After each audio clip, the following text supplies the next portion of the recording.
पढ़ेंगे main steam cycle. यहाँ कल बॉयलर में पानी पहुंचाया था जी सर। ठीक है, आधा भरा आधा स्टीम के लिए खाली छोड़ दिया था। इसका टेम्परेचर था 350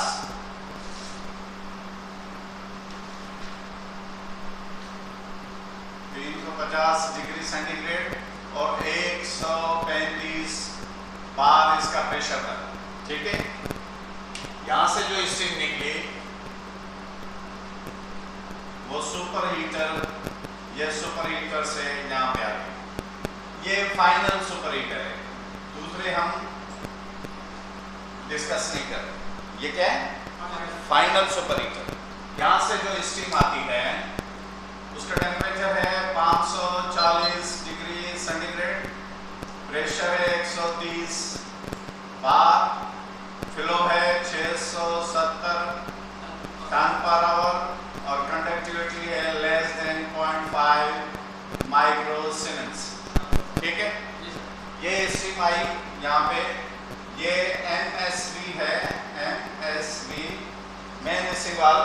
HP में आती है जी सर। फाइनल सुपर हीटर से HP में आती है, तो पहला जो वाल्व है वो मेन स्टीम वाल्व है।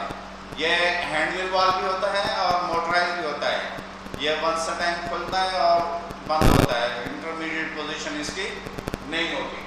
और ये है इमरजेंसी स्टॉप वाल्व या quick closing valve, QCV quick closing valve या इमरजेंसी स्टॉप वाल्व। ये हाइड्रोलिकली ऑपरेटेड है और ये प्रोटेक्शन ऑपरेटेड वाल्व है। कोई भी प्रोडक्शन होती है तो सबसे पहले ये वाल्व बंद होता है ताकि स्टीम का फ्लो टरबाइन में ना जाए। और इसकी क्लोजिंग टाइम 1 सेकंड है, धड़ाम से गिर जाता है, 1 सेकंड में क्लोज हो जाता है। खुलने में तो टाइम लेता है लेकिन क्लोज होने में नो टाइम। और ये इसको कंट्रोल वाल्व भी कहते हैं, रेगुलेटिंग वाल्व भी कहते हैं और GV गवर्निंग वाल्व भी कहते हैं। ये स्पीड को according to system frequency maintain करता है। जैसे जैसे लोड डालेंगे तो ये स्पीड डिप्रेस होगी तो वाल्व खुलना शुरू हो जाएगा to maintain the 3000 RPM। 50 hertz हमारी फ्रीक्वेंसी है, उसको इसने 3000 पे टरबाइन को किसी भी हालत में चलाना है। तो स्टीम HP टरबाइन में आती है, 12, 13, 14 स्टेजेस होती हैं इसकी।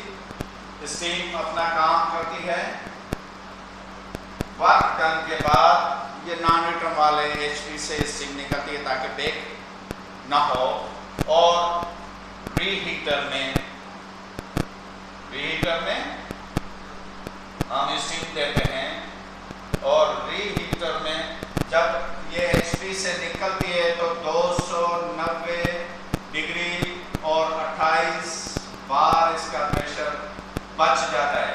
540 से 290 पे आ जाती है और 130 से 28 बार पे सारा प्रेशर और टेम्परेचर HP के 12-13 स्टेजेस में सर्फ हो जाते हैं, खर्च हो जाता है। HP को घुमाने के बाद ये रीहीटर लिखा हुआ है, रीहीटर इस स्टीम को दोबारा गर्म करते हैं। रीहीटर उस प्लांट में होता है जिस प्लांट की टरबाइन 3 सिलेंडर हो, जिसमें IP टरबाइन हो या MP टरबाइन हो, वहाँ उस बॉयलर में रीहीटर होता है। HRSG में आपने देखा ना, रीहीटर नहीं था तो उसकी टरबाइन 2 सिलेंडर थी, इसमें रीहीटर है तो ये अंडरस्टूड बात है कि इसकी टरबाइन 3 सिलेंडर है, उसमें IP टरबाइन भी है। IP टरबाइन की वजह से हम रीहीट करते हैं to protect the IP turbine from condensation. ठीक है, इसका टेम्परेचर फिर 540 डिग्री सेंटीग्रेड और 24 बार इसका प्रेशर रह जाता है। ये स्टीम IP टरबाइन में आती है। इंटरसेप्टिंग वाल्व और क्विक क्लोजिंग वाल्व, ये दोनों वाल्वों के जरिए MP टरबाइन या आईपी टरबाइन में जो स्टेजेस हैं, ये इसमें स्टीम सर्फ होती है। सर्फ होने के बाद कितना था 540, जब आईपी से स्टीम निकलती है तो इसका टेम्परेचर बढ़ जाता है 220 डिग्री सेंटीग्रेड और प्रेशर बढ़ जाता है 5 बार। ये आईपी की एलपी की ब्लेडेज हैं, 4 स्टेजेस इधर, 4 स्टेजेस इधर। ये डबल फ्लो एलपी टरबाइन। जिस एलपी टरबाइन के नीचे कंडेंसर होता है वो डबल फ्लो एलपी टरबाइन होती है। अगर ये एलपी टरबाइन सिंगल फ्लो होगी तो उसका कंडेंसर उसके सामने है, एक्सिस में सामने ही होगा। ये ज़हन नशीन कर ले। डबल फ्लो टरबाइन होती इसलिए कि उसका कंडेंसर उसके नीचे होता है। इसका मतलब है वो जो टरबाइन है वो 10-12 मीटर ऊंचाई पे होती है, तो उसके नीचे कंडेंसर होता है। और जिसकी एलपी टरबाइन सिंगल फ्लो है तो वो ग्राउंड फ्लोर पे, जैसे बेसमेंट है, वहां पे टरबाइन रखी होती है और सामने ही कंडेंसर होता है, क्योंकि नीचे माइनस बेसमेंट तो बनानी नहीं है, इसलिए वो उसके ग्राउंड लेवल पे कंडेंसर रखा होता है। ठीक है, ये वीडियो है, मैं आपको दिखाऊंगा। तो यहाँ पर डन के बाद स्टीम का टेम्परेचर 50 डिग्री रह जाता है, जो कंडेंसर में चला जाता है। अब इसमें 2 चीजें हैं जो हम अभी डिस्कस करनी है। एक चीज है ये एचपी बाईपास। ये तो नॉर्मल मेन स्टीम साइकिल जो मैंने आपको बताई। एचपी से आउट पे रीहीटर से आईपी टरबाइन, आईपी से एलपी टरबाइन और कंडेंसर, नॉर्मल ये है। लेकिन 2 चीजें इसमें एक्स्ट्रा लगी हुई हैं, उसको डिस्कस करना है। एक है एचपी बाईपास स्टेशन। जब आपके लाइव स्टीम लाइन का प्रेशर 130 से बढ़ जाता है 3% तक, इसमें जो वाल्व लगा होता है,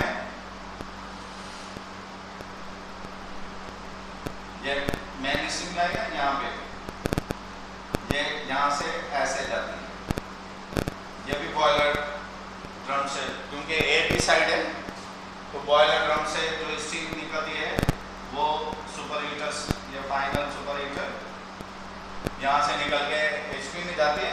तो उससे पहले ये है, तो ये 3% पे एक्सिस प्रेशर बाईपास खुल जाएगा।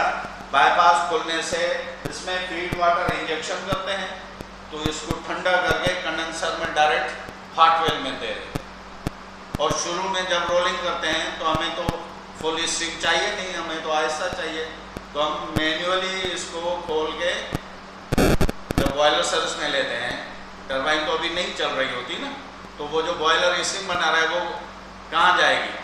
हमारे पास तो रास्ता सीधा एचपी टरबाइन का है, तो एचपी में तो चलाना नहीं है जब तक बॉयलर के रिक्वायर्ड पैरामीटर पूरे नहीं होते, तो उस वक्त तक हम स्टीम को बाईपास करते हैं। तो ये वाल्व खोलते ही नहीं है। जब ये नहीं खुलेगा तो ये वाल्व खुल जाएगा और बाईपास स्टेशन में स्टीम चली जाएगी, वहाँ फीड वाटर का इंजेक्शन दे के ठंडा करके हॉट वेल में दे दे।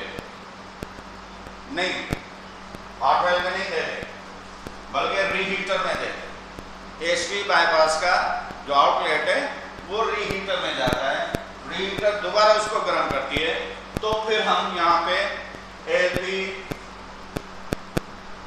बाईपास स्टेशन, ये एलपी बाईपास एचपी और आईपी के दरमियान है, एचपी और आईपी के दरमियान है। तो आईपी में स्टीम जाने नहीं देगा, तो यहाँ हम ये कंडेंसेट पंप की इंजेक्शन देंगे, इसको ठंडा करके वापस हॉट वेल में दे देंगे, कंडेंसर में दे देंगे, तो इससे बाईपास हो गई। तो पैरामीटर जब तक पूरे नहीं होते, तो ये एलपी बाईपास भी मैन्युअली हम खोल के रखते हैं, एचपी बाईपास भी मैन्युअली खोल के रखते हैं। जब तक बॉयलर के स्टीम के पैरामीटर रिक्वायर्ड हमारे रोलिंग के लिए नहीं मिलते, उस वक्त तक बाईपास करते हैं।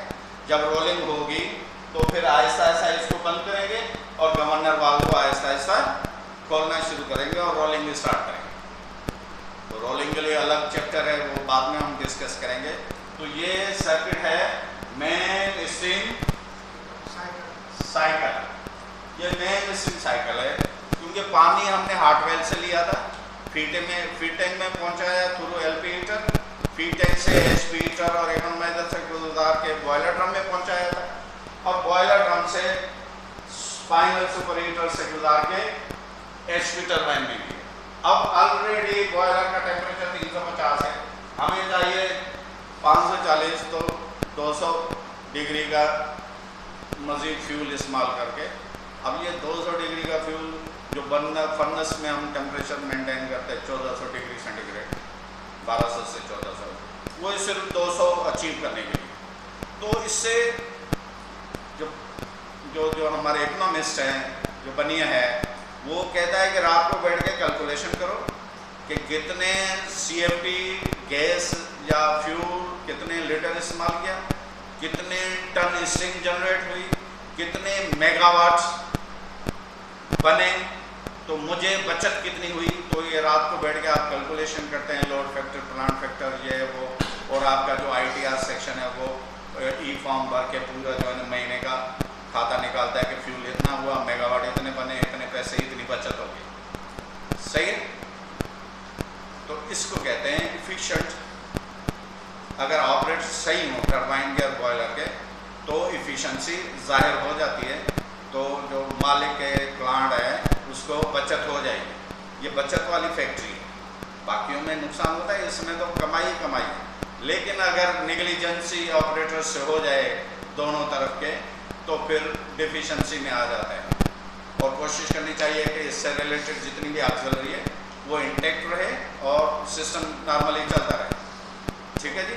तो अगले लेक्चर में फिर हम मज़ीद टरबाइन की रोलिंग के ऊपर डिस्कस करेंगे। Thank you.